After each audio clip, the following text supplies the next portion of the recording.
Chairman Powell, do you think that the U.S. should go back to the gold standard for our currency? Let me say I wouldn't. This could feasibly be considered commenting on a particular nominee who has recommended that, and of course I would not do that. I will answer your question, but I want to make sure that this isn't interpreted in that way. So no, I don't think that would be a good idea. The idea would be Congress would have to pass a law, and that law would say that our job with monetary policy is to manage the level of the dollar, stabilize the dollar price of gold. And we would then not be looking at maximum employment or stable prices. And there have been plenty of times in the fairly recent history where the price of gold has sent signals that would be quite negative for either of those goals. So I don't think that's something that would be attractive. No other country uses it. Because it's much more volatile. Linking it to gold would be very volatile. It's really that it's not connected to our direct. You've assigned us the job of two direct real economy objectives: maximum employment, stable prices.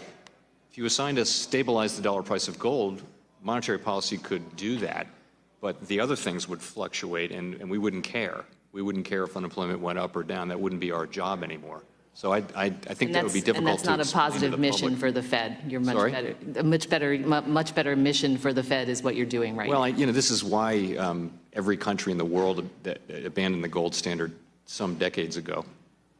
Okay. Well, and that reluctance or that desire not to go back to the gold standard is something that you have in common with the CEOs of the seven of the world's globally systemic important banks who were before us in April and said the same thing.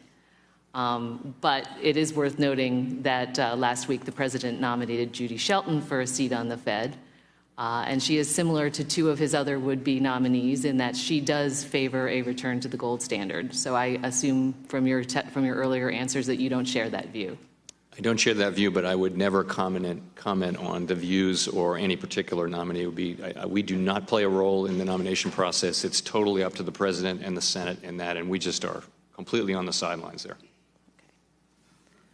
My concerns about Ms. Shelton are not just her questionable views about monetary policy, but she also seems to be, by most accounts, a political opportunist who thinks low rates are bad under Democratic presidents and good under Republican presidents. And that I would caution concern when looking into the nomination and confirmation of this candidate. I do want to talk for a minute about debt. There have been a lot of questions about it. In particular, the debt ceiling.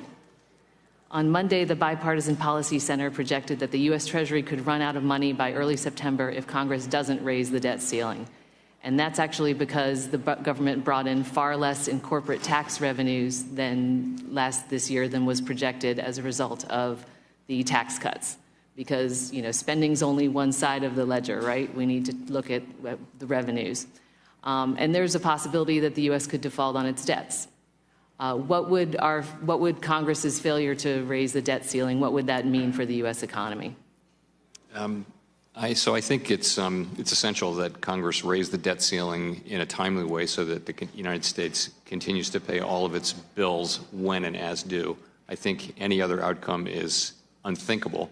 We've never failed to pay our bills when due, and so I assume and believe that the debt ceiling will be raised in a timely fashion.